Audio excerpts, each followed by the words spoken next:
Prepare yourself for Earthling Entertainment, the perfect blend of paranormal and pop culture, with your host, Joe Wakefield and Ryan Lang. Hey, what's up, and welcome to another episode of Earthling Entertainment with your hosts, Joe Wakefield and Ryan Lang.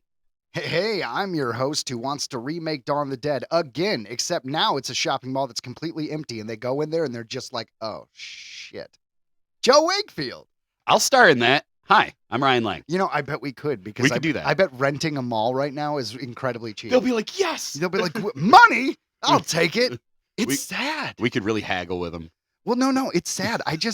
I miss mall culture just because we were still the teenagers that went to the mall, right? Right. But like, I don't know. There's a lot of stores out there. So if all the stores go away because everyone's only buying stuff online, is the world just going to be covered with like, I guess, restaurants but in empty buildings? It's going to be weird, man. It's just a lot of empty space unless we like, I don't know, turn them all into parks or something. It just seems like a waste. Don't you like going to a store and seeing stuff? Are we just that old, man? I'll admit I kind of prefer doing stuff online now because I feel like every you're part time of the problem. every time I go out, I can't usually find what it is I'm looking for. Well, the problem is you're going to general stores. You have to go to the specific stores. I do. I get around, you know. Around, yeah. But All right. I don't know. What can you do? I don't know, man. It's just, I remember going into a Suncoast at the local mall, and that's been gone for A years. I know, Suncoast. right? I was probably like 12 when that went away. But like, I have such childhood memories. Remember, we even had like a Disney store. There was the Disney store in the mall. There was Yeah. a KB Toys in the Oh, mall. KB Toys. There was at one point where KB Toys was going out, but they Yep. hadn't died yet, and they'd have like barrels of like action figures marked down from like $250 because they're like not popular anymore.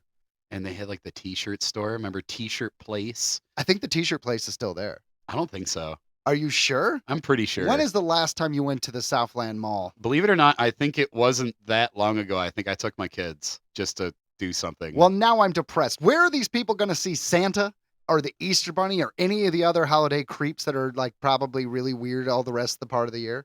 there's the Ritchie Mall. I can't think of what it's called right now, but there's like there's like two malls that So they're all going to Basic. be consolidated into one giant super mall? I think so. I Oh, think it's dear. just the one left. God, really. it's like the studios. I mean, That's awful. you know. Ah. Well, anyways, guys, if you're joining us for the first time, you might be wondering, what is this show? What is it all about? Like, what is it that you guys actually do? I'm confused too. Well, you know what? I'm going to tell you. Our show is split up into two parts. The first part is all spooky stuff and paranormal, and the second part is all entertainment industry. But you know what? We're going to break it down further. What we do here is a little bit spooky, a little bit creepy. Sometimes it's cryptozoology. Other times it's a haunting, a myth, or a legend, but it's always spooky. Oh my god. That, of course, is followed by a segment we lovingly call Disclosure Discussion. That one's all about aliens. I'm just asking questions about aliens, about extraterrestrials, about UFOs, any new videos that come out. We try to cover that, and any of these congressional hearings that we've been hearing about.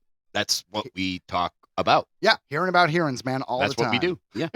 Then the second part of the show, the latter half, if you will, is all dedicated to pop culture and entertainment. Sometimes we have celebrity guests. Other times we're doing audio dramas. We have little quizzes. We always talk about genre news and celebrity deaths. It's a whole lot of fun. It is. Anything you could possibly want. And then those two parts come together. They form a giant moon pie of a podcast known as Earthling Entertainment. Welcome. Welcome indeed. We're back to the moon pie. I like it. Yo, you brought the moon pie in last week, so I I had was to. like, yeah, we got to go back to the moon pie. Hey, guys, if you have any suggestions of what our show could be like, two little things put together, peanut butter and jelly, for instance, or something weird and vulgar, I was just going to tell say us. be weird with it. Yeah, be super weird with it. But like mayonnaise and pickles. That doesn't even sound bad. All right. Well, That doesn't even sound bad. yeah. Well, anyways, you guys can hit us up at Earthling Entertainment Podcast at gmail.com or any one of our social medias. Yes, you can. Just reminding you guys, please download this episode if you'd like to support the show and drop us a review. We always enjoy. And we're also on the TikTok. We're on all those things, so you can follow our shenanigans there as well. Yeah. Ryan got a comment on a TikTok a while back, and it said that I'm only here because I found one of your frisbees. right. And I thought that was hilarious because what I've been doing, guys, is when we went to the convention this summer, you have to buy everything in bulk. So we just have leftover stuff. So I went to a place in Detroit called Hart Plaza during Tech Fest, and I passed out some frisbees. But also, I've just been driving around, and when I have frisbees in my car, and if I drive next to a park, I just throw a frisbee in there. Well, I know she's local because I think her screen name was like Detroit something. Well, it makes sense. I don't drive around that far. Right. I'm just saying it didn't travel that far, but it worked. It worked. And we got a comment. She's like, only here because I found a frisbee. Right? It's awesome. But you know what I was thinking, Ryan? I'm like the Tech Fest kids made sense because those kids are in their 20s, early 20s, late teens, like early 30s. They're all kind of partying. So those people Kinda. are kind of our audience, right? It's pretty much. But me tossing these things into the park is just kind of like, how many kids are going to be like, oh, I'm going to listen to this podcast of these old guys talking about shit I never heard of. That's right. We are old. So I'm hoping, well, I mean, compared to a kid who's hanging out in a park, we're old. Right. Yeah, I but mean- no, it is funny. Just like to the kids in Tech Fest, you basically just threw it to a bunch of golden retrievers. It Like- makes sense because they're going to be jumping around and playing frisbee with it, right? yeah. And one of them is Probably going to getting hurt. Yeah, exactly. But where kids are just going to have, maybe they'll take it home and their parent might look it up, but I think I've wasted a lot of frisbees. But that one comment, Ryan, pulled me back and That's made me right. think, no, randomly tossing garbage out your window is the best way Only to when it's frisbee form. advertise your show. That's right. Only when it's frisbee form for advertisement. Yeah. I think the frisbees were a good idea. Also, you know what I'm thinking, Ryan? We go to a bar and we start giving out the keychain, the bottle opener keychains. Well, yeah. Honestly, the bottle opener keychains are tight. I've Oh. got mine. You know what we on gotta me at do? all times. Go to like one of those. Well, it's over Oktoberfest, but if we had like another Oktoberfest, that would be good. Yeah. No, that would be a good idea. I mean, we're a little late on it for sure. Yeah, no, we missed the boat on that one. Yeah. All right, do you mind if we take a second? I could tell you about this really weird dream I had. Okay. All right, so because I'm doing all these weird medications because I had that hospital stuff, I'm just dreaming weird stuff. So last night, I'm dreaming that I am just looking at grapes because my son loves grapes. I've been cutting him, grapes, and some of them are seedless and some of them are not. And I guess that's stuck in my head because I had this dream where I was looking at this grape and it was a seedless grape and it was this special color. It was like super neon. And I thought, hey, I want to make more of these, but I can't because it's seedless. You can't grow things that are seedless. So apparently I'm a super genius. And I just did some like experiments and suddenly I made it so it had seeds and I could grow these multicolored grapes and it was awesome. But then I got abducted by aliens. And it turned out that the aliens wanted my help because they were alien grays and they can't have kids. And they were like, hey, you did it with a seedless grape. Why can't you do it to our grapes? It goes from botany to being yeah. crisper. Isn't that really weird? All right, but it continues. So throughout this dream, I'm trying to do it and I'm having some trouble. And then I find out that the alien grays are actually future humanity who has gone out into space after the Earth is destroyed, and they're trying to colonize a new planet. But somewhere along the way, while they're traveling, they developed to be more habitable to a spaceship, and that's why they become grays, and that's why they can no longer have kids. And they're like, well, hell, what's the point in getting there if everyone's dead? Then I find out that while on this ship, I was in some kind of matrix, but not just me. Everyone on the planet is. And we're all alien grays that are in hibernation on this Ark ship. And the whole reason why we think alien grays exist in the context that we do is because it's when we hypothetically wake up out of our stasis and the alien gray doctors are putting us back in. But we ourselves are alien grays. And all of this because my kid's been eating grapes and medication. Right. So you're saying we're all just matrixing right now, like In the this dream, whole- in this dream, yes, we were all matrixing. Okay. It was like our shared hibernation dream. And so I was never abducted by aliens after I fixed this grape problem. I was waking up to help it because part of the reason they put everyone in this dream-like matrix That's was so we interesting. could work out the problems and solve the issues that the grays are going to have us when they land on this planet. And all the problem solving of like global warming and the political strife and all that stuff is basically us trying to work this shit out before we get to the destination of the new colony planet. So we don't make the same mistakes of our past, but also hey man, you made grapes have seeds, make our balls work. Right. Yeah. Right. No, and So a very logical dream. it was, and I like that because you said so the Greys are us in the future, so the whole simulation is of the past to them, and here we are, kind of reliving it like Yeah. all over again. Because Like, we're in stasis, because we're traveling across the world. Once they figured out that they developed more like to be habitable for a spaceship, they decided, well, we have to put people in hypersleep so we don't make this problem worse. right. No, that makes sense. That Yeah. makes sense. It's actually a really complicated dream. and I That was very surprised. complicated dream. You know, most of the times you don't remember these things, and I've been remembering a lot of dreams lately. Yeah, no, I get that too. I've been dreaming a lot lately too, and a lot of them I don't remember much. Like I wake up just like kind of feeling messed up from it. Sure, like emotionally, like if you got, hypothetically, if you're young and you get dumped by someone and you dream about it, and you wake up and you feel that hurt, and it's like, I never even met Tina. Why does this hurt my I feelings? think I had like a dream the other night that for some reason like Verizon showed up and they're just like, it's time for you to trade phones. I'm like, oh, okay. And they were just like took my phone and they like gave me like a new phone and they're like, that'll be like $800. I'm like, okay, thanks. Have a good one. And Yeah, I like, don't think you need dream analysis to know you feel like people are coming out of the woodwork and taking money from dude, you. right there you go. That's what it is. Like ding dong. Like, oh no, stop taking my money. Yeah, that's deep, man. That's deep. You know what I'm saying? It's like, yeah, whenever you get the email where it's like, thanks for your payment, it's like, you're welcome. Well, that's some fun dream analysis, right? Is trying to figure out what dreams mean. I used to have this this apartment building that I used to visit in my dreams, and it was like my apartment, but it was like on a cliff with water and waves, and it was slowly crumbling, and it was always raining. And I'm like, huh. Well, the Freud in me says that means I don't feel like I have stable housing right now. Huh. Just breaking it down, man. That tracks. Right? I Well- feel like we should get into dream interpretation. I told you I was being chased by Art the Clown Last week, when I yeah. was on the ship. Yeah, yeah. That was a heck of a dream to have. That was. But what you got any other crazy ones this week? No, none that I can remember. None that isn't a sci-fi epic waiting to happen. I actually really consider writing that down. The problem is that was almost like an AI story, right? Because it was just my brain putting together a bunch of ideas from other things. Like if you actually break down each piece of that dream, it's not that original. It's taking little pieces from like things that ufologists believe, or things that were in a movie, or things that are that. And like I just thought that was really, really cool. And then I was like, wait a minute. No, never mind.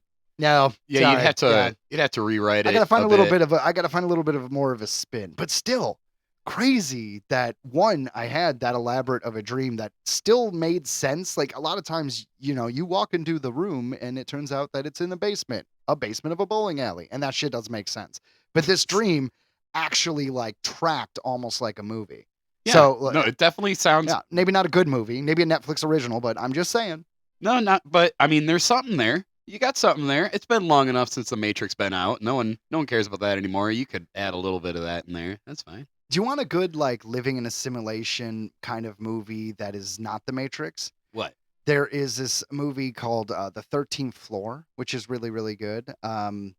And there's a movie called Extends, I think, or Extend. I don't know. Ignore that second one. I was. But, yeah. But that first one, the It 13th, sounds like enhancement medication. kinda. Buy some Extends, and it'll extend your love That's what I'm life. saying. Wink, wink, nod, nod. Yep. Read your Sasquatch, love poems there, and Then there you go. mhm. That seems like it's time to jump in our first segment, which we lovingly call Spooky Stuff. The Duppy. Duppy is a word of African origin commonly used in various Caribbean islands, including the Bahamas, Barbados, and Jamaica, meaning ghost or spirit. The word is sometimes spelled Duffy. It is both I singular. like Duppy better. I like Duppy better. Duffy sounds like a weird name. Like, hey, look, it's Duffy, It sounds like Daffy Duck's cousin. right? But Duppy, a little bit of an edge to it for some reason. That's what I thought as well. It is both singular and plural. Oh.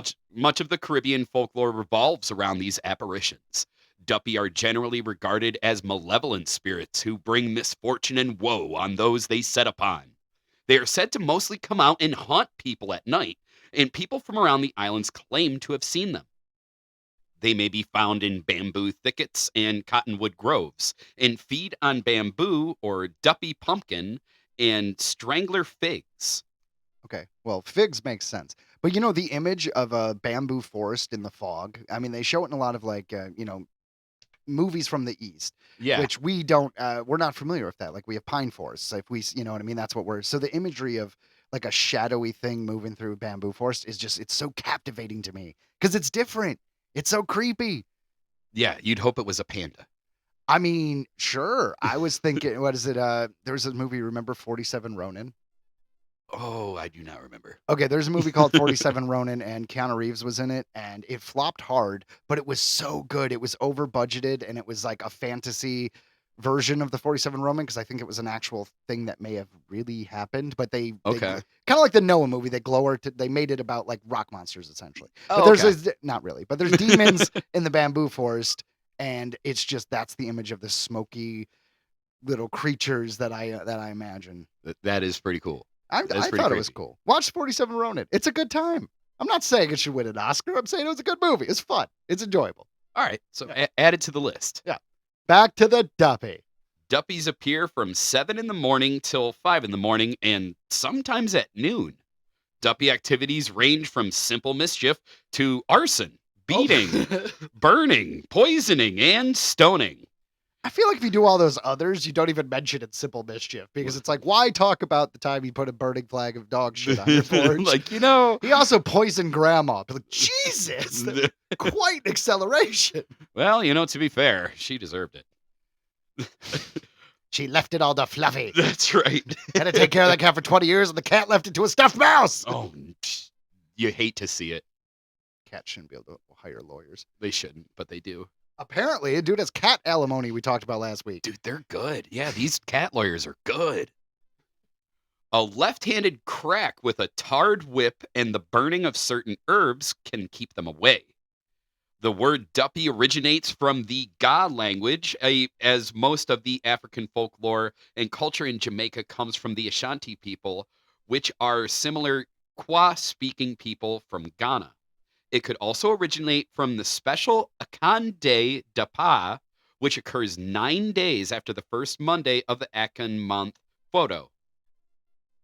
However, in Jamaica, they celebrate this 9-day tradition after someone dies. It is called 9 nights, during which they believe it takes 9 days for the spirit to return to their ancestral land. On Dapa, it is believed that the ancestral spirits return to their homeland, a shared belief with Jamaica. The word Dapa may have undergone vowel changes to become the present-day Duppy, to mean ancestral spirit. Yeah, see, that's something they never talk about in the world is these the vowel changes, things like that. Do you know in Europe? And I'm gonna lie if I try to give you a date, but somewhere down the line, a couple hundred years ago, like not as many as you think, Yeah. there was this great vowel shift, and how we pronounce and how we say certain words is completely different. So all those movies of time travel, when you went back in time, like put race aside, hypothetically, you're speaking English in an English country and you look the same as them, they're not going to kill you. You still wouldn't be able to communicate because you would not understand what they're saying. Well, yeah, because color great used to have the vowel OU, stuff like that. Like, I feel like we do actually know this a lot as Americans, like speaking English, because so many words have like different spellings, like, and they're almost the same. Like, yeah, but it's just straight up how you would sound out certain words would be completely different before that great vowel shift. Right. Nuts.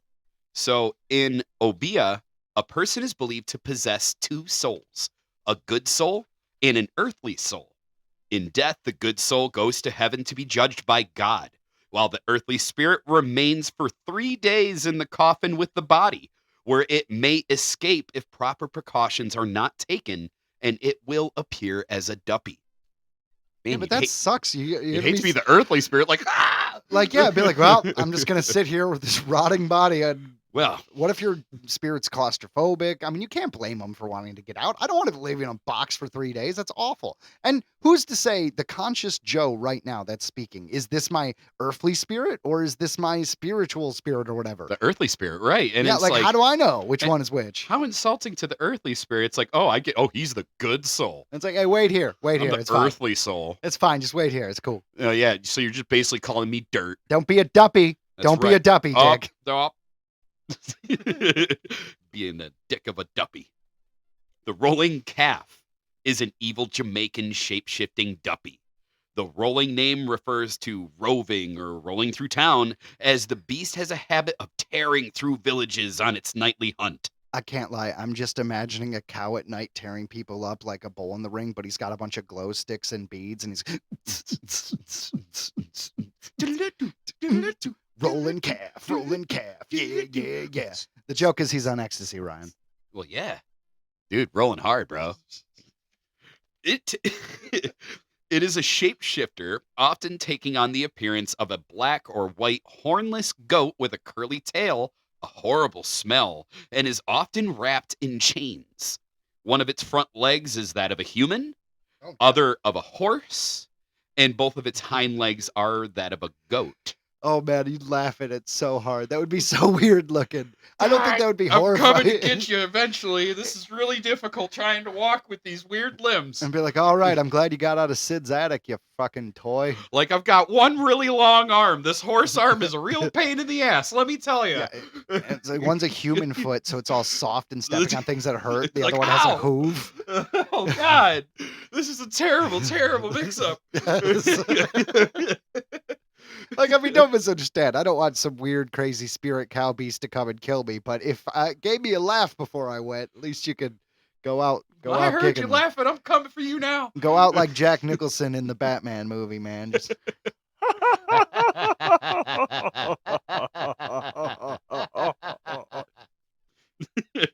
Its eyes are red and they blaze like fire.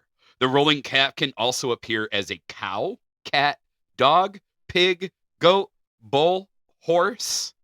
okay, that's bullshit. So if it's a horse, then it has one normal leg, and then a human leg and two goat legs. Right. All the I'm just saying. so, So that's the most normal version, if you think about it. right. So the that one version is just a real bad toss of the dice. And I couldn't find any stories about it, but I did see this, that the cat form is usually the most dangerous form. I could see that if it's the size of like a tiger or lion, but if it's the size of a small cat, that'd be really funny. Be like Captain Marvel style, just unexpectedly murdered by a tiny cat. You called it. Says right here, it can range in size from a small cat to a full-grown bull. Well, So you've got this giant cat, I mean, yeah, it would like look a house cat too. So it's like kind of cute. and it also has one human leg and one horse leg. Yeah, I'm See, I coming. can't get over that. Oh my I God! can't. Like, I don't want to get kicked in the face by a horse. I mean, I'm sure that'll kill you, but if it doesn't have the claws, I don't know how he's gonna get you. He's gonna have to like roll over. He's fine. He's got the one really long horse leg. The rolling calf is said to be the spirit of a particularly wicked person, usually murderers, butchers, or bad Obeah men or magic men. Obeah men can command the creatures and send them to destroy villages. Some accounts of the legend is that the rolling calf is what emerges after a murdered butcher has been buried, usually wrapped in chains before burial. Other accounts are that the butcher doesn't have to be murdered, that just becoming the rolling calf is their punishment for slaughtering so many animals. Huh. That'd be kind of weird, though, right? Like, you get a summer job at a grocery store, but you happen to live in Jamaica. You know nothing about these spirits, and then you wake up and you're just a rolling calf. It's like PETA likes this. Yeah, maybe. Evidently. For some, it is a red calf with one red eye, while for others it is a bull wrapped in chains with fiery eyes and steaming nostrils. They can be found in a large range of habitats such as abandoned houses, caves, and bamboo forests. They come out at night and search for sugar or molasses, which they are particularly fond of. Rolling calves are known to destroy villages and blow bad breath on their victims, which cause sickness. So here's where it gets interesting. As if that wasn't all interesting. To ward off a rolling calf, you can use a tarred whip or stick a double-sided knife into the ground. Or if you can somehow get the handle into the ground, they say an upturned blade is enough to deter them. Oh, man, see that? There's a knife in the sand. Yep. All right, I'm not going to risk it. It's crazy. It's crazy. I have a human foot on this side. I'm not going to do it. So pretty Not much, gonna I'm do going to it. get cut. Yeah. I know I'm going to screw this up. Damn. Foiled again. Dude. Damn you, Swiss Army knife. They are deathly and somewhat comically afraid of the moon. So if you can use a mirror to, and it mentioned that it was almost hilarious. Like they're so if you can use a mirror to make them look at it, they will run away. You just dress like a moon. Like at all times, like a Halloween costume. Oh my God, Just- it's here. Just walk around in the jungles and the bamboo forest, just dressed like a moon. People will be like, "What are you doing, you weirdo?" And you're like, "Just wait, rolling calf comes by. You're gonna be happy. You're gonna be dead, but you're gonna be like, oh, I get it."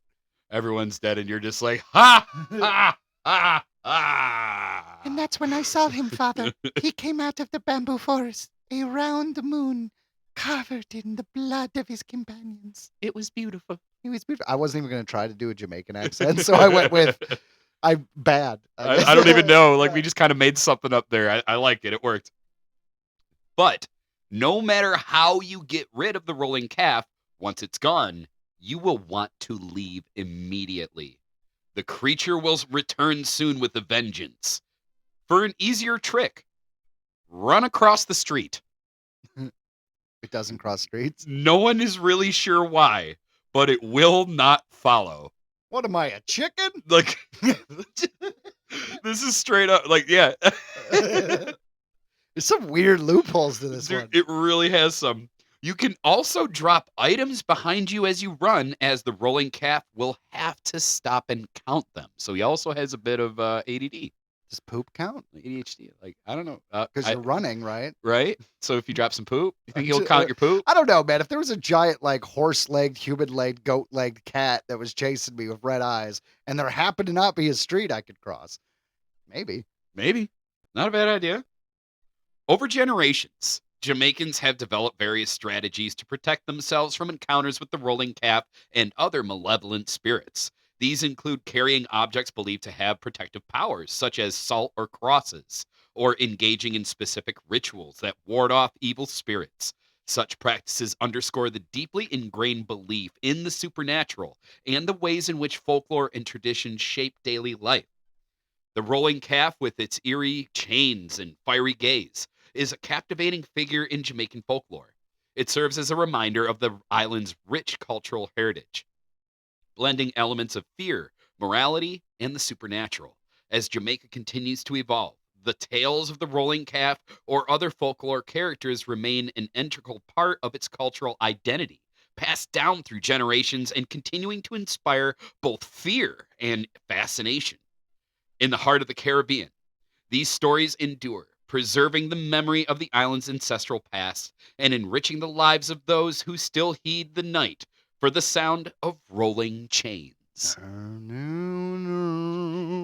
mean, right? I thought that was pretty cool. I had Jamaica on the brain, with the hurricane coming in, and I was just thinking about their like everything, and I was like, man, we haven't done like a cryptid from Jamaica. Sure. So I You had found a the couple Duppy. good, you had a couple good stories there. The rolling calf, though, you know what it reminds me of? Like, actually reminds me of, like, all jokes aside, is, do you remember, and I know you're not a film guy, but do you remember, it's an old cartoon, and it was called The Last Unicorn. I have heard of it, but I never saw it. All right, well, it's based on a book, and it's really good, and Jeff Bridges is in it for some reason.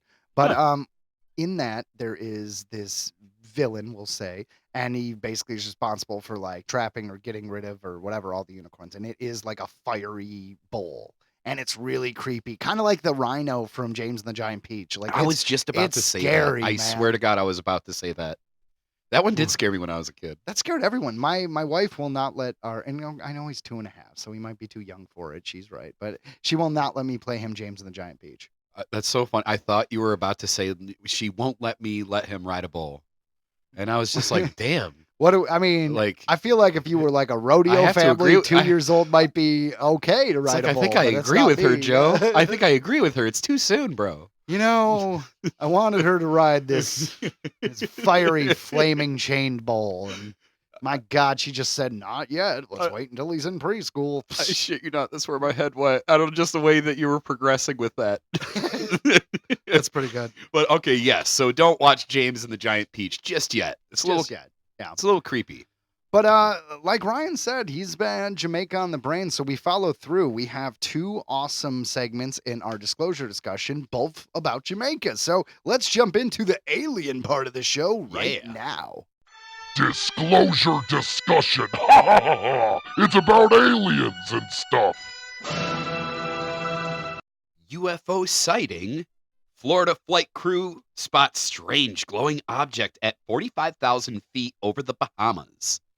This comes to us from NDTV.com.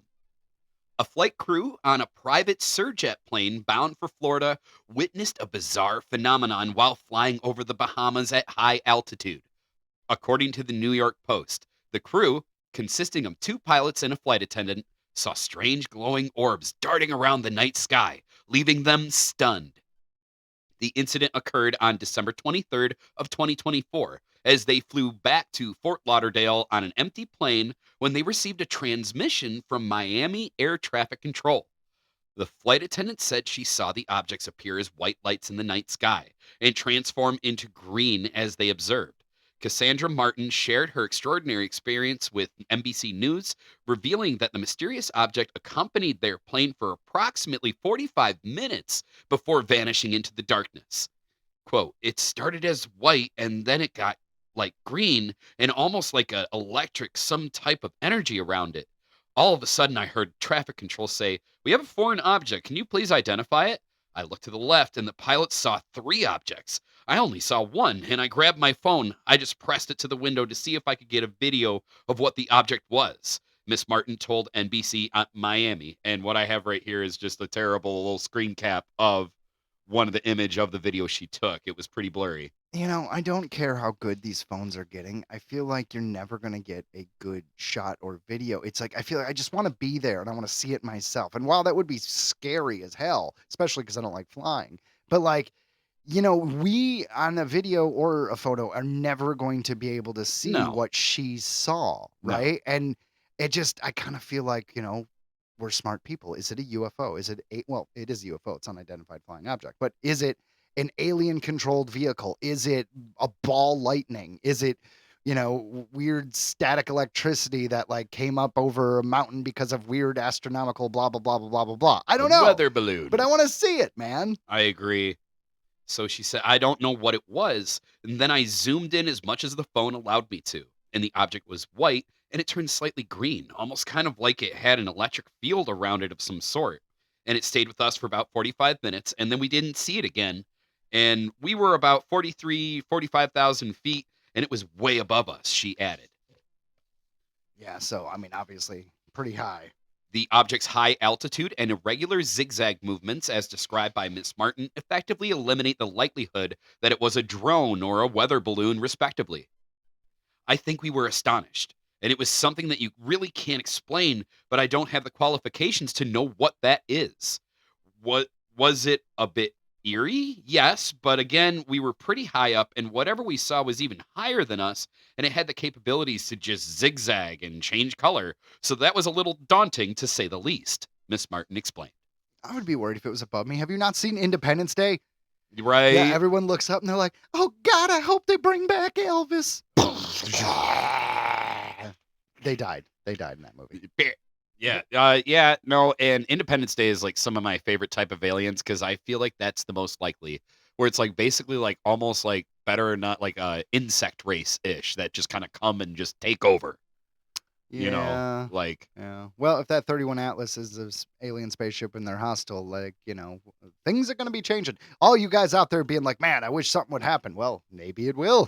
And like, apparently this month that thing's going to land, apparently. and it's like glowing and stuff, and it's like doing different lights and Every- it's hot. It's so hot, they say, and they say it's like faster than anything we've observed before. It's so fast. I can't, like, without serious research, differentiate between the actual scientific articles about it. And I follow so many UFO things that there's so many people like the James Woods telescope witnessed blank is like the headline of every goddamn article. And they're all I don't want to say they're all bullshit, but they're just they're very outlandish. There's ones like yeah. we saw aliens, we saw it accelerate, we saw it decelerate, I've we seen- saw it I've seen transform all into of a that. yeah. I saw, deceleration, acceleration. Yeah, I'll admit I'm 3-eye atlased out a little bit. Yeah, Like, I can't it's help it. It hit the moon, or it's gonna hit the moon, or it hit Mars, or it's gonna hit Mars. Like, supposedly the last I heard this morning, was that I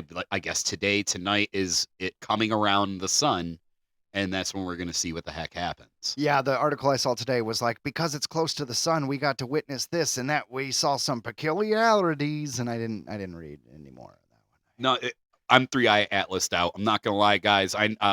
We didn't really even cover it that much, but it's because there's just so much going on there, and like Joe said, it's a little bit muddy. There's Yeah. a lot. Everybody's jumping on this. I am still 100% on board that, hey, it could be a meteor. And I'm also 100% sure that, hey, it could be an alien spaceship. But I just cannot trust all the stuff. It's me too either. much. No, me It's too either. much. It's too much. It's really hard with all these different space articles that you get, different, ufology stuff. But if the aliens actually show up, we'll dedicate a whole episode to it. Well, yeah. It's probably going to be our last one. So. It probably will be, but hey, this will be great. It'll be awesome. Anywho, back to Jamaica. The 1994 Westmoreland UFO encounter, a forgotten case from Jamaica. This comes to us from Reddit.com. In July 1994, residents of Westmoreland Parish, Jamaica, reported a close encounter with what appeared to be a structured, intelligently controlled craft hovering just above the ground. The object was described as a cylinder-shaped and roughly the size of a blimp, with a tan or cream-colored surface, multiple windows, and several antenna-like poles protruding from its body, including a long vertical mast on top. Witnesses described a deep mechanical humming sound that vibrated through the air as the craft moved slowly overhead. The case was officially logged with the National UFO Reporting Center under report ID 190840, if you want to look it up. What makes this event stand out from the countless light in the sky sightings is the level of structural detail and proximity described. The report even included mention of possible abduction and missing time, though no follow-up investigation was ever made public. Jamaica isn't often discussed in global UFO research, yet the Caribbean has its share of fascinating and underreported incidents, from glowing orbs over the Black River to the Blue Mountains, priests claiming to have witnessed wheels within wheels of luminous craft. Well, the wheels within wheels is how Ezekiel described the, God, essentially, in the Bible. Right. So, And ancient alien theorists believe it was an alien spacecraft. So Correct. all that Yep. all that tracks. The Westmoreland case remains one of the few documented Caribbean encounters suggesting non-human intelligence operating in close proximity to humans, and to this day, it has never been explained. The source is the National UFO Reporting Center, case 190840. Yeah, which is important because it's Reddit. So you want to look it up for yourself and have this fact checked. Yeah, well, there you go. And there it is. You can. But, Ryan wanted to do some Jamaica stuff. So when I found that, I was like, oh, this fits perfectly. And I threw it in. No, good find, dude. That was a good one. I never heard of that. Yeah, I didn't either. And, I think we're done with Jamaica. Okay. I know. It was kind of weird to have like a partial theme for this episode. But, Ryan, some things in life are weird. We're pretty weird, Joe. This podcast is kind of weird, but hey, we love it. Yeah, we do. You know what else is weird, Ryan? What? This next segment. Real world weird. Blue dogs are spotted at site of Chernobyl nuclear disaster. Huh, Smurfs. This comes to us from people.com. Just random people. Blue dogs have been sighted at Chernobyl, and why not? Early last month, a few dogs at the Chernobyl exclusion zone in Ukraine appeared to have bright blue fur, according to an Instagram post from Dogs of Chernobyl, an affiliate of the nonprofit Clean Futures Fund. On October 13th, the organization wrote that they were unable to catch the dogs yet, which would help them discern why exactly the animals had turned blue. Wasn't there a guy who did blue? Maybe they're drinking liquid, was it liquid silver? That's right. There was something with that Yeah, dude who dude. turned blue. Yeah. Wasn't it like he sucked on nickels or something? No, it was like weird? his silver. He was taking like silver drops or something like that into his Oh. skin, and the silver absorbed into his skin. And he turned blue. What Maybe a dogs silly- are doing it. What a silly thing to do. We are on the ground catching dogs for sterilization, and we came across 3 dogs that were completely blue. Dogs of Chernobyl wrote in the post caption, "We are not sure exactly what is going on." On the bright side, the group wrote, "The dogs seem to be very active." Dogs of Chernobyl's theory at the time was that the dogs found their way into some kind of chemical. That This- doesn't seem much better than It doesn't. radiation. Yeah. This Like, is That's like some toxic Avengers stuff. I was just about to say this is how we get like the toxic dog Avenger. Yeah, the dog like, comes and bites you, and you just hear sizzling and smoke off your hand. You're, "Ah!" Oh my god. Yeah. Like, dude, yeah. This is a horror movie waiting to happen. This is totally a horror movie. Like someone's writing it right. Dogs coming November 2027. Oh, it's coming. This is someone's writing it right now. Yeah. The Maybe. the stray dogs living at Chernobyl exclusion zone are not allowed to leave, per CFF's website. So Dogs of Chernobyl does its best to care for the dogs stuck there. What is a blue dog like? I don't know, man. Give them some blue treats. I'm just saying, it's kind of weird to think that there's this whole group of dogs that they're just capturing and basically neutering so they don't keep breeding the, whatever genetic defects it has. But it just feels weird that's what they're spending their time doing at It is. Chernobyl. We just got to keep these blue dogs here. Okay. Does anybody have a frisbee? Where's that damn podcast? Yeah, right. That would be awesome. Can you imagine a picture of one of these blue dogs holding a frisbee in their mouth? Yes. Earthling Entertainment. Be That's like, right. "Oh, we made it That's right. to Chernobyl." That happened like 3 months before I was born. Chernobyl was 1986. Damn. Damn, that's messed up. Chernobyl happened that long ago. Goddamn. After the 1986 explosion of the Chernobyl nuclear power plant, Told you. the roughly 19-mile radius around the site was evacuated. More than 120,000 evacuees were not allowed to bring anything they couldn't carry, but were told they could return 3 days later for another trip, so many dogs were left behind. However, the evacuees were never allowed to return, and the dogs left at the exclusion zone were abandoned and considered strays.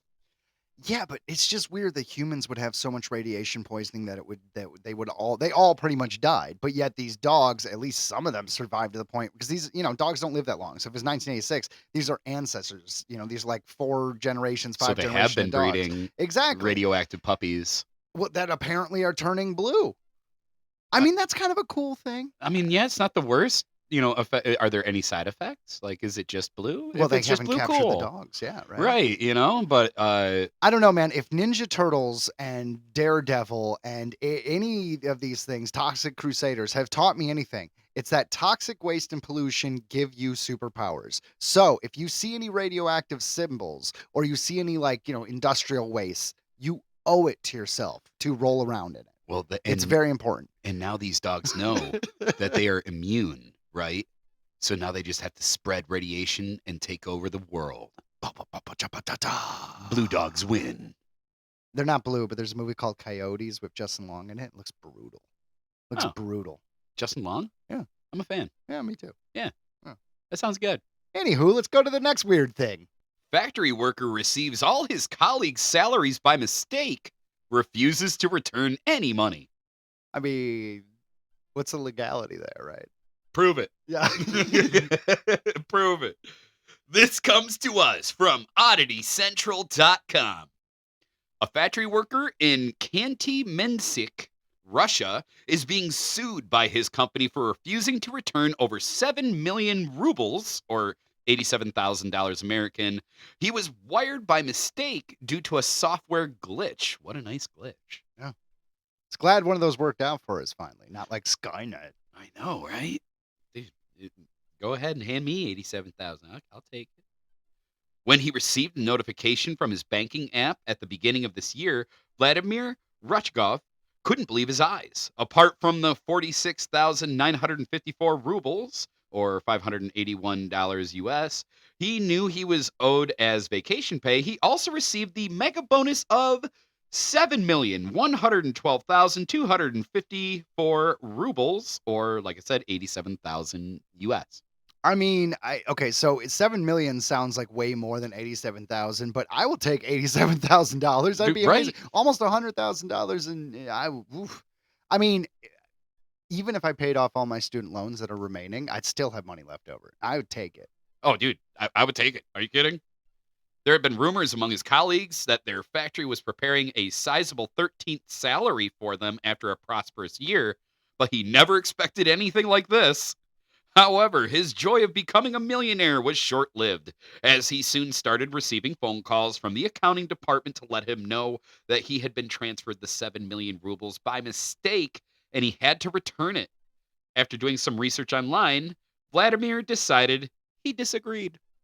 So there must be a legal rule that, well, you gave it to him so he doesn't have to return it. And He's what's- like, take me to court. It's Dude, worth it. He did. I actually heard about this. Yeah. No kidding. And he actually, I believe he bought a new car, got a new house, moved his whole family out, like, so that they're kind of like out of their jurisdiction Yeah. or whatever. And basically it's just like, what? It's like, dude, I searched online and, I'm not a lawyer, but I consulted a lawyer and I'm just going to say There was like a no. weird technicality. No. But I can't word it correctly just now. But yes, there was like a thing where he technically didn't have to give it back. Yeah, then why would you? I mean, okay, so this company might send assassins. I was about and to say, yeah, no one probably. wants Russian assassins after them, but You're going to have a bit of a mistake. Oh, he had an accident, fell off of a roof. Whoops. it still might be worth it, man. The way, I mean, I don't know how. I've never lived in Russia, so I don't know how it is. But here in the United States, they say that 1 out of 8 people cannot afford a home, like just by getting paid, and you have to get paid like $33 per hour in order for just you to rent a mid-sized 2-bedroom home. Oh. You know what I well, mean? Dang. That's what I'm saying. So it's like someone just appears. I mean, a bunch of money just appears in your account. It might be worth the chase. Get out of there. It very well might be worth the chase. I have to agree with you. And guys, with that, we have reached the end of the first part of our show. But don't worry, more's to come. We have a little bit of a commercial break, sorry. Then we have special report, and then you've entered the entertainment section. Yes. Good. So stay tuned. Calling all comic fans, it's time to feed your brain at Green Brain Comics, where the freshest new issues, graphic novels, and manga hit the shelves every week. Whether you're looking for the hottest new series or the latest small press sensation, we've got it all. Every genre for every age, Green Brain Comics is your one-stop shop for all things graphic storytelling. Got questions? Our friendly staff knows their stuff. Whether you're a longtime fan or new to the world of comics, we've got recommendations that'll keep you coming back for more. And don't forget to check out our special events. Green Brain Comics is not just a store, it's a community. Located in East Downtown Dearborn, we are at Green Brain Comics on Facebook, Instagram, and YouTube. Shop online at greenbraincomics.com, and remember to feed your brain at Green Brain Comics.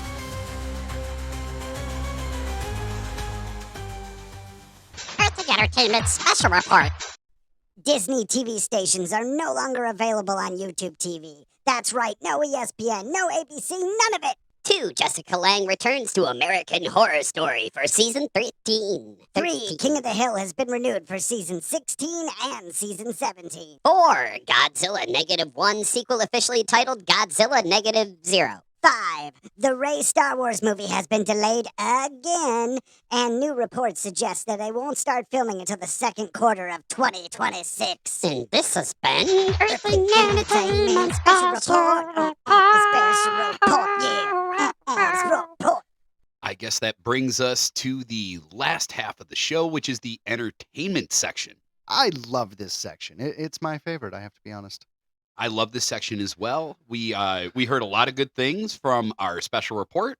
I think there's a lot of cool things coming up. I'm Yeah. excited for them to begin filming on the Ray movie because honestly, at this point, I want to know what the heck they're gonna do. I do too. I don't think the Ray movie is going to happen personally. yeah. You know what I mean? I think right now there's a better chance that we see the search for Ben Solo than we see a Ray movie. That's just my opinion, though. That's true because that has been making like headlines where they were saying, "Oh, they don't see how he could come back," and Blah blah blah blah. yeah. blah, So blah, the blah. more you hear about it, probably the more it's actually going to happen. If fans bitch enough, it could happen. I mean, the Snyder Cut got Warner Brothers to pay $70 million extra to complete Zack Snyder's film, and if you tell Disney you want it bad enough, they might be like, all right, if we can make some money. I heard it was supposed to be modestly budgeted and so I think they could do it. I think they could too. And yeah. I don't know. That's enough about movies for now. Let's jump into our first section, which is a little bit more musical, let's say. On this week's Music Mumbles. Death metal band Flesher unleashes a werewolf in inciting mutilation music video. Inciting Mutilation is the name of the song. This comes to us from bloodydisgusting.com. When a Flesher show lands on the night of a full moon, a werewolf ravages the venue in the band's new music video. For fans of Cannibal Corpse, Death, and Bolt Thrower, the Indianapolis-based death metal act consists of Paul Brees on vocals and guitar, David Jagger on bass, and Dustin Bolches on drums and additional vocals. All of our songs are inspired by 80s and 90s horror, with Inciting Mutilation, the song, being no exception. Brees tells Bloody Disgusting, "We like to take the theme or concept of a movie and write a song based on that, but still leaving room for someone's own interpretation." Brees continues, "This song pays homage to classics like American Werewolf in London, The Howling, and Silver Bullet. It's not specifically about one, but more about just being a werewolf and the hunger that we've all seen in these classic movies we love. The video is a homegrown project with Brees devising the concept, Bolches writing and directing, and Jagger filming, producing, and editing. It features practical effects by Derek Werley from Zombieland, Double Tap, Jess Serban, and James Dunn." Here's another quote. "There was an absolutely ridiculous amount of blood and guts covering the entire bar, which was awesome. So we actually decided to let the people that showed up and participated take some fake guts home." Brees That's adds. awesome. What would you do with your fake guts, though? Because anything made out of like the silicone stuff, like I have masks that were originally a Ninja Turtle mask. They just Yeah. break down. They totally dissolve over time. You're going to have to shrink wrap it. Ooh, that's actually a fun idea. Yeah. Because then it could also be a Halloween decoration. Yeah, You frame it, guts. shrink wrap it, and then frame it. I wish I had some werewolf guts. Right. So we had a blast making this video, and we hope everyone has as much fun watching it as we did making it. And I can relate with that for sure, because I did a ton of music videos with my band. Didn't you do every song on your album? Dang near. That's awesome. Like almost all of them, and it was a full length album as well. We did a ton of music videos. I had a lot of fun with that. If you guys I like the don't- one in the silo where you're just Yep. hanging on to that fake gun. Yes, And totally fake Glock. yeah. But no, that one is a great one. Gasping for Fire. That's off the first EP. That was one of the first videos we did. We did that one in the Suicide Net, and those were both at the same location. Was it Arrows for Jesus or something? Arrows for Christ. Arrows that for was Christ. in. I like that one. That was in 2020, and that was actually both of those were different producers than the dudes who did the video for us than all of our last videos that we did, the last slew for the full length album. And so no, I understand where he's coming from. Like, you get so much pride. Obviously, here I am talking about it, Yeah. and we haven't been active for like 2 years. But no. So it says the track comes from the band's forthcoming EP, Gore on Gore, due out November 21st. It's available to pre-order via Maggot Stomp. Awesome name. Well, that's okay. Evidently go to Maggot Stomp. It's Maggot Stomping Day. If you'd like to see Flesher in tour, you can see them on the 16th of November in Los Angeles, California, the 18th in Indianapolis, Indiana, the 19th in Chicago, Illinois, it's the 20th in Milwaukee, Wisconsin, the 21st, Dayton, Ohio, the 22nd, Lexington, Kentucky, and the 23rd, Pittsburgh, Pennsylvania. So pretty much, if you're near one of those cities, you can see them this month, which is kind of cool. I really like the werewolf music video. I like the gore. I like production value and story in my music videos. You know what always had a really good one was Nightwish. I know you're not a huge fan of that band, but they have a lot of fun music videos. Like The End of All Hope was a vampire one, and it's so I know. cheesy. Oh, yeah. I like is The End of All Hope and Oh, dude, stabby vampire face. Yeah. Oh, I don't know. I like creepy music. Kind of like last week when we were talking about King Diamond, how you were going through all his stuff. Yeah, And it's Yeah. no secret. I love King Diamond. I've used him on the podcast a couple times for a couple segments, and I saw this. I didn't even know this happened. And so King Diamond has received a lifelong grant from the Danish Arts Foundation worth about $26,000 US yearly. Wow, a lifelong grant. Does that actually go to the end of his life, or is it like Yeah, lifelong? Hold on, lifelong sometimes means like 20 years. Do you know that? Like, it's a lifetime guarantee, and then you find out it's actually got like a limit. I guess I don't know, but no, it said he receives 189 Danish krona, 189,000 Danish krona a year, which is about 26,000 US. So That's got to be. You're getting paid to do what you already do. They're like, here, continue making art. Here's money. well, and he deserves it. He brought the Danish metal scene to the rest of the world. He really did. I could honestly say I couldn't name another Danish metal person. So there you go. I think Volbeat. Volbeat is another one. That's fair one enough. off the top of my head. Oh, all right. Well, there you go, Ryan. But yeah, no, I just wanted to mention that because good for King. Heck Good for yeah. King. That's Heck- awesome. Hopefully that'll bring more singles out because he only released one single. He does this all the time and then he makes us wait forever. Will the album come? We may never know. We may never know. Dude, seriously. It's kind of like J.R.R. Tolkien, not J.R.R. Tolkien. What is its name? George R.R. Martin, who's like, "Are you gonna finish your Game of Thrones? You're just gonna let that TV show be the end of that story? Maybe. You're gonna finish it? Maybe. You're gonna spend some time writing?" I have to think about it sit for a down. little bit longer. I just read an article and he's like, it's been like 18 years that it was late, and he's just like, "Yeah, it sucks being late. Feel guilty about it." Like, oh, Anywho. why don't you just go write that? Rough. Okay, well, you know what, guys? We're going to jump into a segment that we actually haven't done in a long time. It's been a minute. Prepare yourself for... But what about the theater? Exorcistic, the rock musical, is one hell of a show. This comes to us from rumorg.com. If imitation is the sincerest form of flattery, then surely among the great pantheon of theatrical stylings, the unofficial or unlicensed musical parody has its place. Sure, it's been done before, both well and poorly, but these outlandish, often blue-humored takes on classic properties we love oftentimes go on to great success, frequently opening additional productions in major cities across the country. Yeah, I saw Evil Dead the musical. That one was awesome. I heard it was good. I just like when they make horror movies into musicals. This whole concept. You know, they have the Toxic Avenger musical that was recently became available for digital, so I bought that and watched it. It does not follow the movie at all, but it's fun. I didn't even know that was a thing. Yeah, I'm going to make you watch at some point. I like musicals. But I do do. you like Exorcist musicals? I bet I would. I don't know. Let's keep reading. Shows like Silence, the musical, a lampoon of the Silence of the Lambs, wowed us with a caricatured yet eerie spot-on Jodie Foster impression, as well as Hannibal Lecter's heartfelt ballad, If I Could Smell Her Cunt. Yeah, that's really what it was. Okie dokie.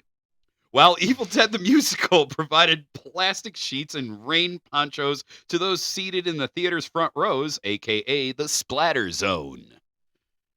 Reanimator, Scream, the Texas Chainsaw Massacre, and even Saw have seen the spoof treatment. So it was I only... want to see Saw, like on stage musical. I had to cut off my leg. This reverse bear trap really sucks. Fuck. Ow, ow, ow, ow, ow, I'm dead. Boom. Yay. So it was only a matter of time before William Friedkin's Oscar-winning 1973 horror masterpiece, The Exorcist, would take its turn treading the boards. We actually just watched The Exorcist. It holds up, dude. Yeah, the first one? It's so good. The first Exorcist is good. The second Exorcist, The Heretic, was not very good. I didn't care for it at all. But then they did a third one, and that was like the true sequel to The Exorcist. It was called The Exorcist 3. You could see an extended version, but it came out in the 90s, and that one was really, really good. Okay. And then they made another one that was supposed to be a direct sequel to the first one called Exorcist Believer that Blumhouse made a few years ago, and it did not do very well. So we have good movie, bad movie, good movie, bad movie, which means the next Exorcist movie, which is coming out, will be good. should be good. It should be. No, unfortunately, that's just how it works with horror movies, I feel. I kind of miss Dominion. There was a prequel to The Exorcist that came out in the early 2000s as well. Oh. So. Right. It's like, moving on. Moving on. Yeah. So, well, in the words of Reagan McNeil, or was it Pazuzu? What an excellent day for an exorcism. Musical. Enter Exorcistic, the rock musical. After successful runs in New York, LA, and San Francisco, and awards for music and lyrics from the LA Drama Critics Circle, and Best New Musical Off Broadway from Broadway World, New York City, it made its way back to Manhattan last month, inhabiting the off-Broadway house, The Asylum. Makes sense. It's a That good. makes a fitting. Yeah, it's a good theater name. That's a good theater name Yeah, for them to be spooky at. things. Yeah. To say The Exorcist shook the world is an understatement. It incited protests, caused audience members to faint and vomit in theater aisles, and made pearl-clutchingly creative use of religious paraphernalia. While the property's most shocking, vulgar, and sexually graphic moments might easily lend themselves to typical low-hanging dirty joke-telling, Exorcistic, the rock musical, breaks the mold of typical musical parody, instead opting for a show within a show narrative format that propels it far beyond the audience's expectations. Don't be fooled. This show has plenty of nasty, naughty vulgarity to go around. Trigger warnings be damned. But it also offers clever, tongue-in-cheek insight into the themes of the film itself.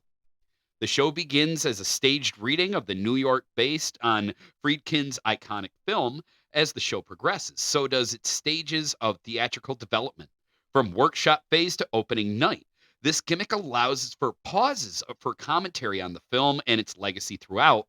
Think of a really messed up production of Noises Off. Yeah. Have you ever seen Noises Off? No. Well, it's just pretty much what they said. It's them trying to throw together a play, and it all takes place like it's happening in like the last rehearsal, like the last tech rehearsal as they're doing it.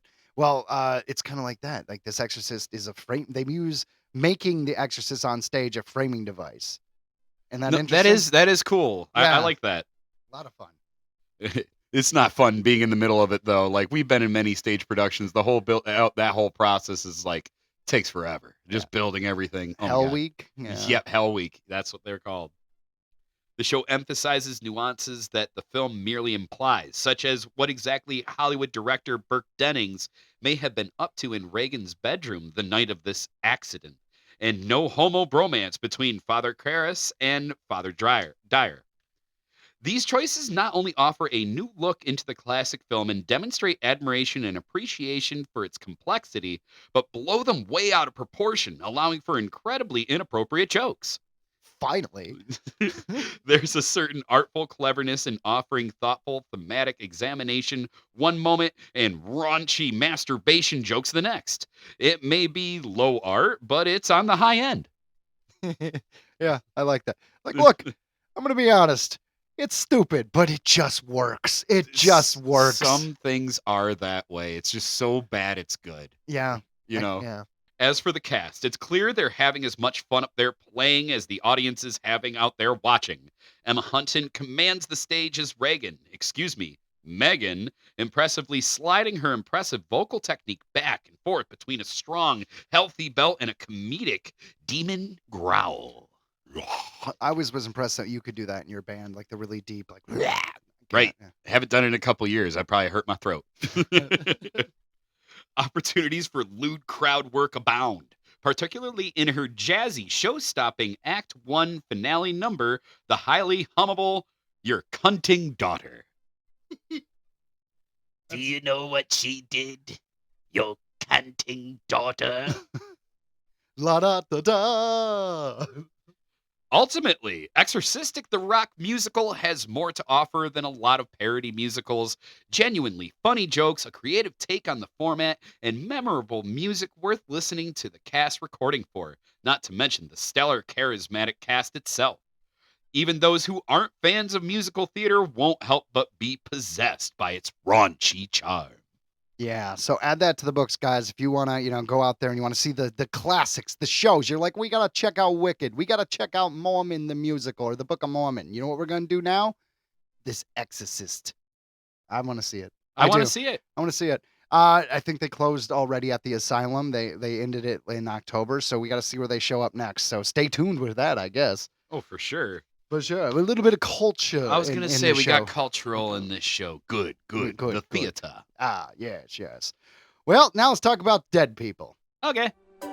Remember that guy? Remember that gal? Well, now they're dead. Ralph Sineski, One of the last living links to the era of the original Star Trek has died at 102. Yeah, made it past 100. Not bad. I mean, assuming I'm not like horribly in pain or like can't move or whatever, it would be really cool to live past 100. I'm rooting for Dick Van Dyke. He's only got a little bit more to go. I mean, he's active. He's still doing stuff. So, I mean, they say as long as you keep moving. Yeah. You might not know the name Ralph Sinesky, but he directed 6 episodes of Gene Roddenberry's iconic sci-fi series. He was the last surviving director of the icon original of the 79 episodes of the show. The episodes he directed were Season 1's The Side of Paradise and Season 2's Metamorphosis, Obsession, and Bread and Circuses. For Season 3, he directed The Omega Glory, There Is No Truth, No Beauty, and The Tholian Web. Of all the episodes he directed, his most beloved is This Side of Paradise, an early episode that allowed Spock to show his emotional side for the first time. The episode was so special to actor Leonard Nimoy. He wrote Sinesky a letter saying of the episode, "It was not only a special Spock experience, but it was also for me as well, in that I felt safely in the hands of a capable and sensitive director. Unfortunately, a rare experience in TV." Sinesky directed dozens of other TV series over the years, and his last film credit was the short film The Right Regrets, which he directed at the age of 90. Nice. It's 12 years ago. Still pretty good. That's pretty dang good. I mean, you know, Clint Eastwood directed 2 feature films at 94, but whatever. You know, not throwing shade, I guess. That's right, starring Clint Eastwood. Okay, so the original Star Trek, I like as much as I like the original Doctor Who stuff. Like, it's slower paced, and you got to get into it. You got to get in the right headspace for it, because everything now is flashy effects and it's quicker editing and it's one camera kind of like movie. Most TV shows are like you're watching a movie now, and that's not how old TV was. But if you can get past all that and watch, it is some of the best sci-fi ever written. I agree. Yeah. I had after I watched J.J. Abrams' rendition of Star Trek, that got me into Star Trek, and I watched the whole original 3 seasons, and it was incredible. Got all the movies. I watched all the movies. I still say that Wrath of Khan, the second movie, is hands down, I still have to say, the best sci-fi of all time. And I'm more of a Star Wars fan than a Star Trek fan, but there's just something about that movie. There's something about 1982, man. That's when everything good came out. Seriously, look it up sometime. It was like E.T., The Thing, Wrath of Khan, all of that shit was 1982. It was something was in the water that year. That's what's up. But I agree. But Wrath of Khan is the best one. But if I was to pick one that wasn't the Wrath of Khan, I really kind of like the fifth one. No. It's when we moved to the next generation. It was First Contact. Oh, okay. So it came out in like 96, maybe between 94 and 96. And it was when it was the second film that had the next generation characters. But that was my favorite Star Trek movie because I saw it. I think it was the first one I saw, and I saw it with my dad and stuff. You know what I mean? So I was like 10 years old, and like that one was my Star Trek. Okay, that's cool. Yeah, that's why I like Picard. That's why I like the show Picard. It was pretty good. Oh my God, I know you're not gonna, but if you ever watch Picard, it's 3 seasons, and they just are so different. It's like almost like an American Horror Story of how different the 3 seasons are. Now they're all connected, but like they're like, this season we're doing this, and it's about like aliens hating AI and robots and actually intelligent robots, and the next one is going to be kind of like the Borg, but we're time traveling and we're kind of in the 80s in Los Angeles, and then the third one's like, hey, let's just do the next generation, except not. It was weird. It was just very weird. Yeah, like I said, my first experience was the J.J. Abrams movie, like that he made of Star It's Trek. so weird that was your first. That was my experience. first Star Trek. Huh. Because I just never cared for it. I don't know why. I just never really took the time. And then, like I said, after I saw that movie, I downloaded them all and I watched everything. And I thoroughly enjoyed it. You mean you rented them from a legal? No, I was paying for the service. No, I downloaded them from like a streaming service. You know what I mean? All right, So I could watch it at work. I don't got any signal in there. Well, guys, I don't know how you feel about the original Star Trek, but hey, if you want to look up some of these episodes, give this guy his due. Unfortunately, we have a couple more we're going to talk about right now. Diane Ladd, a 3-time Oscar-nominated actress for her roles in Alice Doesn't Live Here Anymore, Wild at Heart, and Rambling Rose, died Monday morning in her residence in Ojai, California. A representative for her daughter confirmed to Variety. Ladd was 89. Ladd is survived by her daughter, Laura Dern, and 2 grandchildren. That's right. I didn't know that this was Laura Dern's mother. And I'm not overly familiar with her work, so that's pretty much all I'm going to say.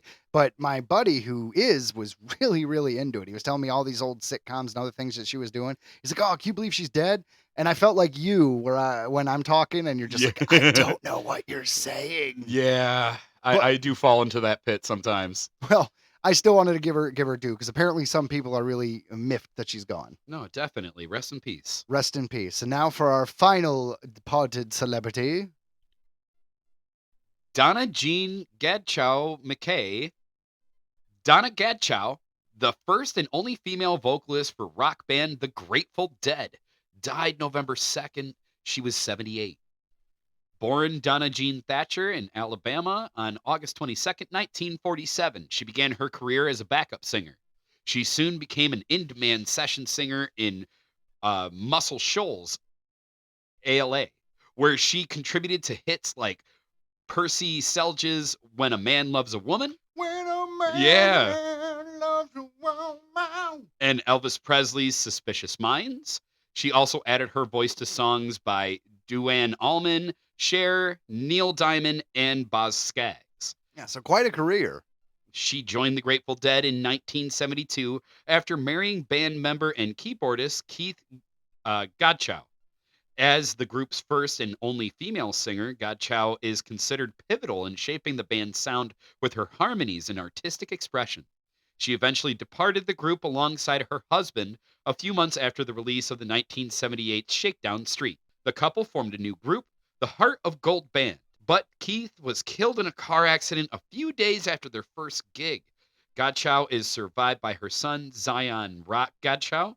So pour one out for him, guys. Grateful Dead is one of those bands I put them on every now and then, and it's just, it is, you can see why they had such a following. They're so unique. It's a hippie jam band. It's such a good hippie jam band. So, Joe. Yes. You know that sometimes you have to carefully follow the lines to get some head.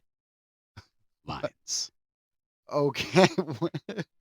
Is that your way of transitioning to headlines, Ryan? It is, Joe. We are following the lines to get some head. Lines. My God. All right, guys. Our final segment of today's show is, of course, Earthling Entertainment Headlines. The Catch, Jonathan Reyes Myers and Ben Miles join Joe Southwell's wild new mermaid horror film. A very underutilized genre, I might say. This comes to us from DreadCentral.com. Jonathan Reyes Myers and Ben Miles are set to lead The Catch, a new horror film from Epic Pictures and Mermaid Films, according to Deadline. Production is scheduled to begin in March. Hold on. Mermaids Films made this? I wonder if they do anything else, or if they're like, nope, just mermaids. We're trying to remake Splash. We're doing Little Mermaid. This is our fucking bread and butter. We got sir? The King's Daughter. That's it. Sir, mermaid movies. We've got the script here that was sent in. How many mermaids? No mermaids. Then we throw it in the garbage. But it was really, we throw it away. Highly Scorsese, who? Highly recommended. No. Okay. No mermaids. Okay. No. We also produced the 4th Pirates of the Caribbean. Moving on. Directed by Joe Southwell, Call the Midwife is what he's known for. The Catch follows a brilliant but obsessive chef who travels to Cornwall to pursue the rarest of seafood of all. I was about to say, a mermaid. He wants to eat He's a mermaid. He's going to cook a mermaid. Yeah. Have you ever seen, there was the Jenna Ortega movie that was The Death of a Unicorn? No. Oh my God, it's really good. But there's one point where the dude's eating a unicorn steak and it's all like purple and weird. And it's just, it's like, it feels dirty. It feels dirty. It's kind of like that. Like, I want to eat the mermaid. Like a sushi. It's Ariel sushi. Dude, it's people.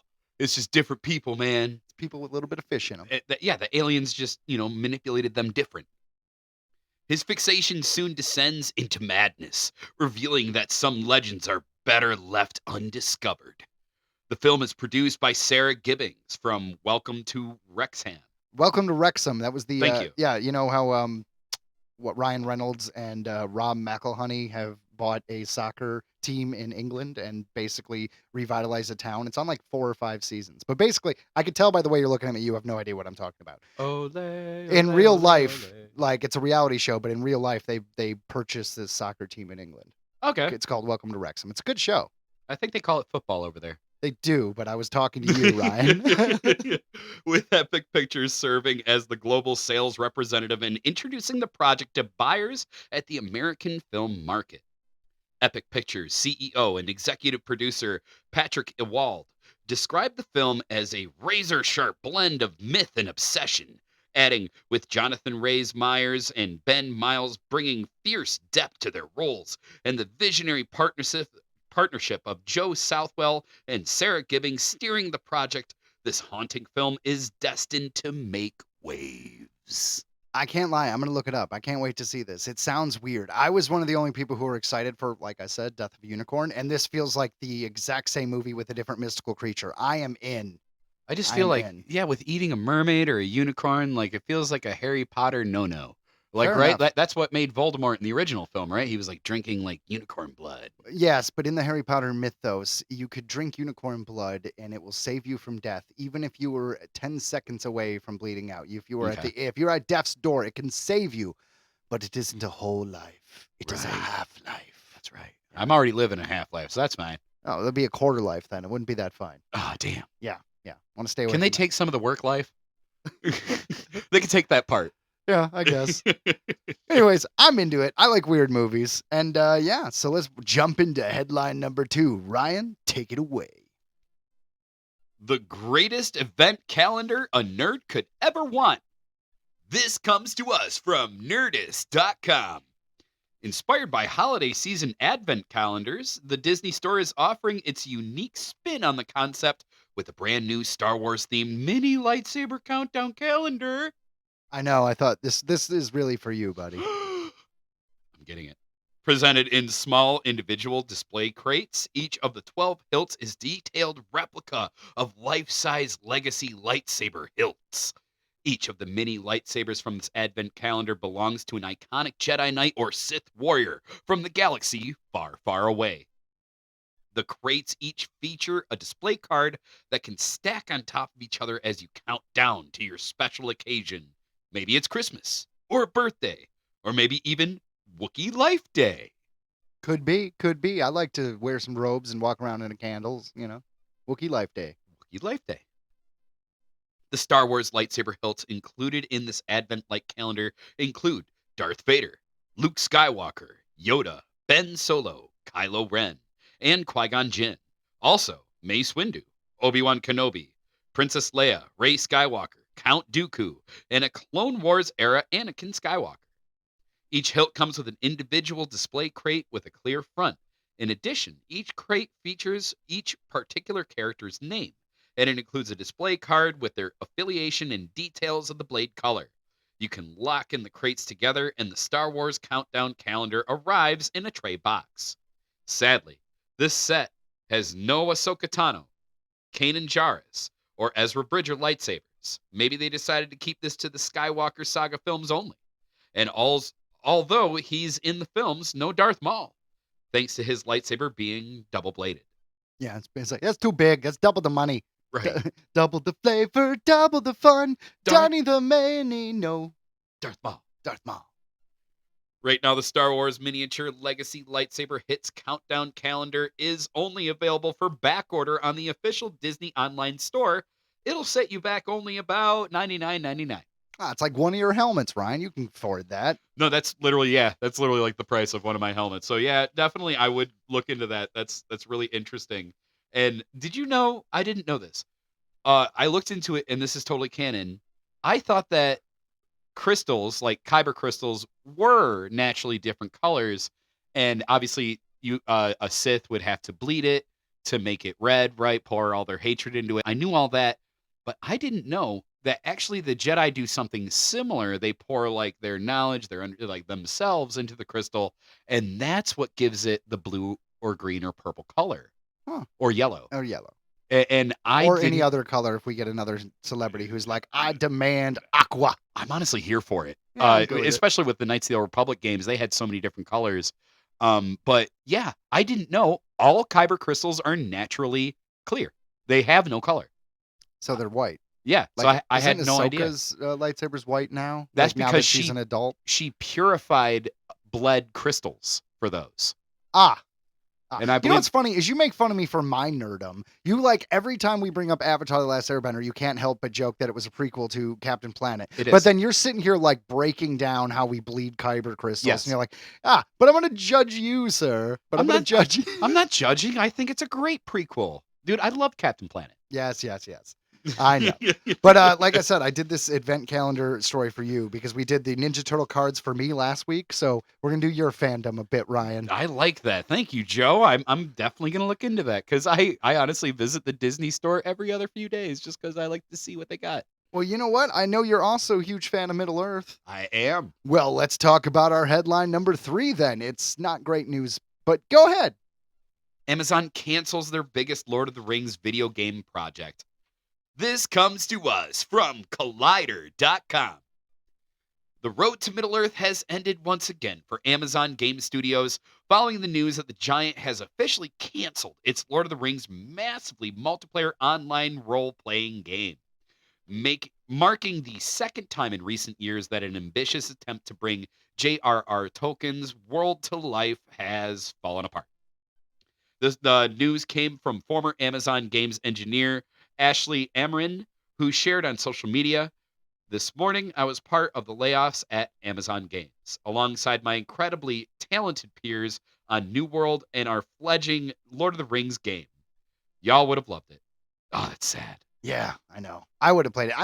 I really don't like online multi, like the Warcraft, whatever you call it, the massive multiplayer games. So actually, I'm lying. I wouldn't have played it, but I would have bought it, intended to play it, and then never played it. Yeah, see, that's me too.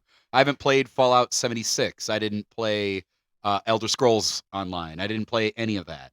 You know what I mean? It's hard to get into something that's people like dedicate all their time to. Like, no, this is my game. I'm going to, and then you're like, I want to casually play, and you're like, ha ha ha, That's you it. peasant. And that's it. That's why we love these games. They're RPGs, you know what I mean? Like they're role play, like just you. You can do what you want. If you want to just farm, you can friggin' farm.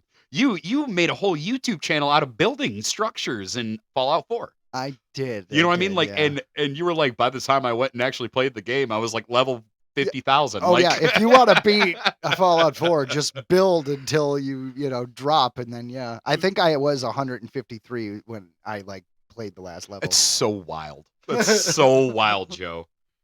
So her post confirmed what many feared after reports of large-scale job cuts began circulating last week. That Amazon's latest Lord of the Rings project was among the casualties of the company's newest corporate restructuring. A real pity given the scale and ambition of the game. Amazon's new MMORPG was being developed by Amazon Games in partnership with the Embracer Group, the Swedish holding company that owns the interactive rights to Lord of the Rings and The Hobbit. Announced in 2023, the game was said to be an entirely new experience, one designed to find a fresh twist within Tolkien's mythology. This marks Amazon's second failed attempt to develop a Lord of the Rings MMO. The company's first try, announced back in 2019, was scrapped less than 2 years later. Yeah, they're like, all right, back to the drawing board. Then they went back to the drawing board, and it looks like we're scrapping it again. Man, I don't know what's going on with RPGs being hard for them to make. Like, yeah, I agree with you. Stop with the MMO. Just make a good game. Make a good single-player game is what you're saying. Yes, yeah. A game that we can play and just relax. Yeah, well, we're not online people. Some of those online gamers, that's all they do. They do That's not true. want to play first-player content. That's true. Yeah, my opinion's a little bit biased. That's true. So here's a quote. "We have made the difficult decision to halt a significant amount of our first-party AAA game development work, specifically around MMOs, within Amazon Game Studios." This is spoken from Steve Boom, head of Amazon Studio, Twitch, and game divisions.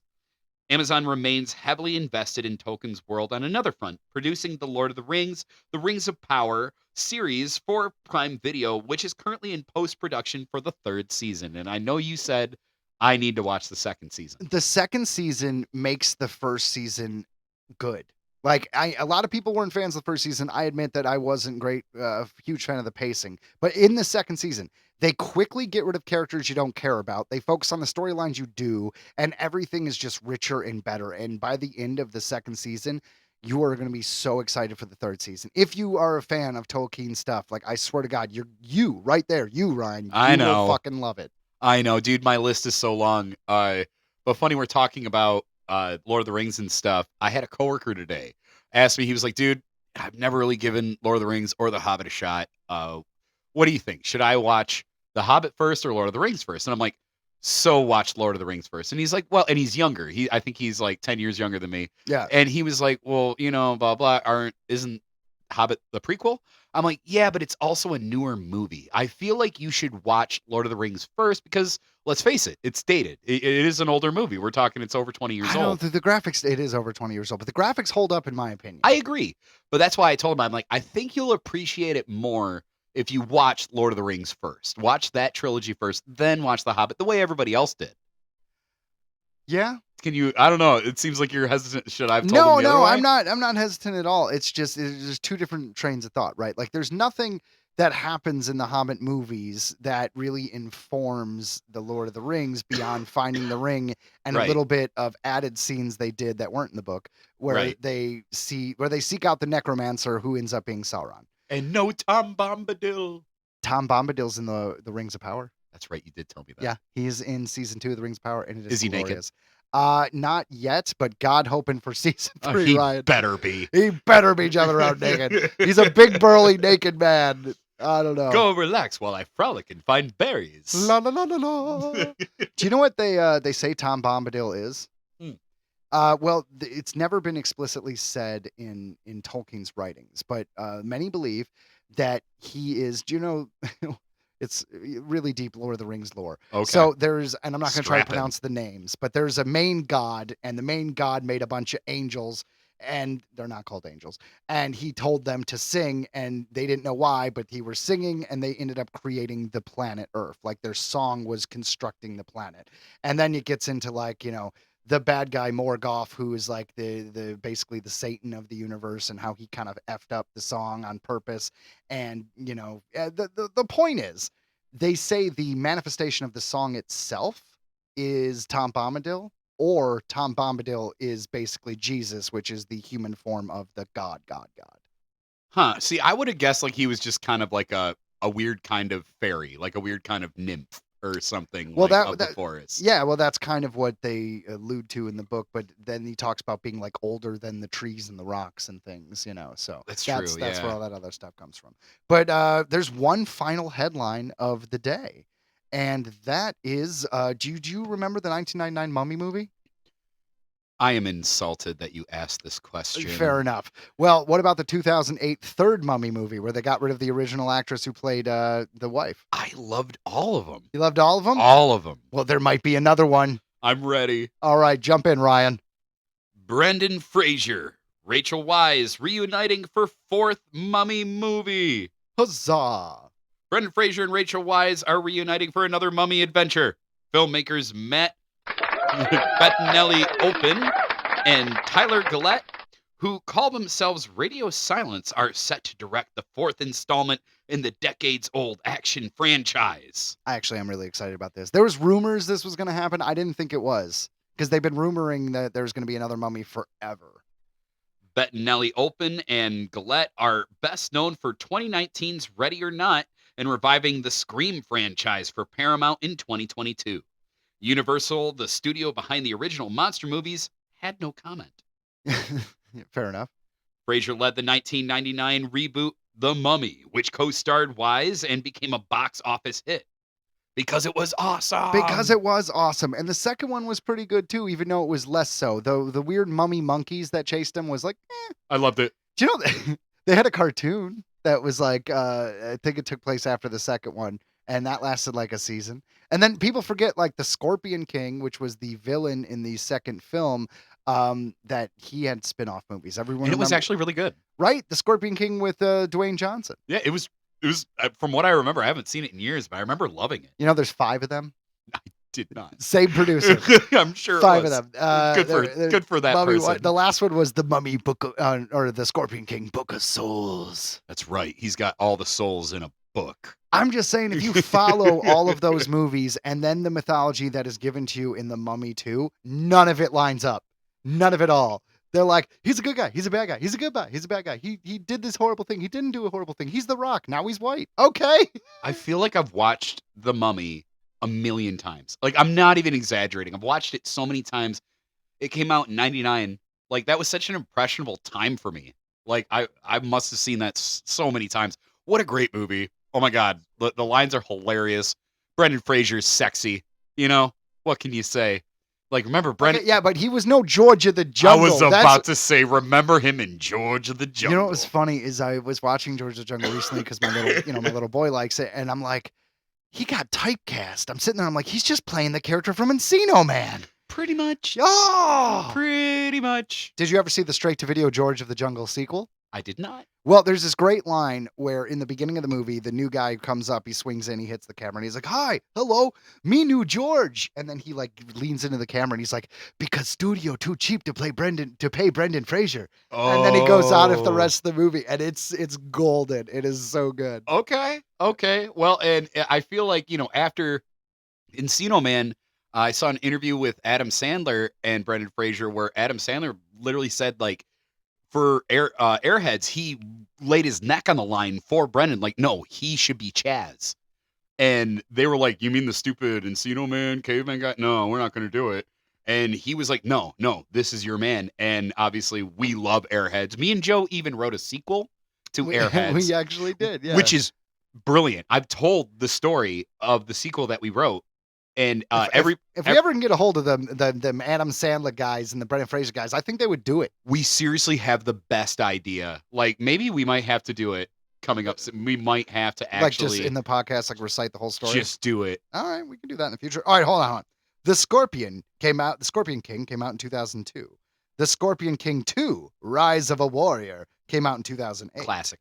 The Scorpion King 3, Battle for Redemption, came out in 2012. Daring. The Scorpion King 4, Quest for Power, came out in 2015. That one had Lou Ferrigno in it. Lou Ferrigno? Oh, no. Then, finally, get the Lou Ferrigno out of here. The Scorpion King, Book of Swords, came out in 2018. Be careful with your colon. We got 8 years away from that last one. I think it's about time we have another Scorpion King movie as well. I really think it's time. Dwayne I guarantee he's down. Because he even does interviews talking about, like, the bad CGI when they did the original Scorpion King in The Mummy 2. That bad CGI is not the fault of, because it wasn't finished. Like, it wasn't rendered. It was literally like the movie was coming out tomorrow and they were like, we have 2 weeks of work done. And they're like, well, you don't. Right. And it just wasn't finished. There's even fan work of that scene out there where they actually, like, retouched it up and it actually looks a lot better. It's so funny. Yeah, but that's bullshit, man. Okay, so 23 years after that movie came out. It's just for fun. Hold on. 23 years after that movie came out, somebody's like, look, I fixed it in my home computer, and look, I'm better than the studio. The studios didn't have the technology you have in your home computer 20 freaking years ago, man. Like I said, it was a fan thing. It was fan pride. It was a love thing, And but no, even The Rock has talked about it in recent interviews. So in a weird way, I think you might be right. There might be, because in any of those, did he become the giant scorpion monster that he was? No, that's what I'm saying. If you lined up all the timelines, none of that shit adds up. So it's time. It is time. It's time for him I'm to going to have take the it upon myself transformation. to watch all of those movies and write a movie that connects them all seamlessly and bring back Dwayne Johnson. And it could be possible. Do you know he did a movie recently called The Smashing Machine? Okay. And it was it was awards contender, and he apparently did one of the best performances of his life. Huh. No one went and saw it, and it completely flopped. Whoops. But the thing is, a lot of Dwayne Johnson projects aren't doing very well lately. All we got to do is wait for a few more flops, and we could probably get him to do the Scorpion King again. That's all it takes, man. Everything's coming together. That's right. Everything's coming up Millhouse. We wait in our web like a spider for the right opportune moment to strike. Well, you know what? I think this is the right opportune moment to end the show. Yeah. Hey, guys, Thanks for listening. I hope you enjoyed this week's show. Make sure to tune in next week. And please remember to download the episode. And why don't you leave us a review on Apple Podcasts or Spotify, wherever you listen to your podcasts. It is much appreciated. And your mission, should you choose to accept it, is to share this podcast with a coworker, with a friend, with your dog. We're big with dogs. Yeah, let's put it on when you go out and they don't feel like they're alone and they can just be lulled to sleep by the soothing sounds of Joe and Ryan. That's right, the soothing pillow talk.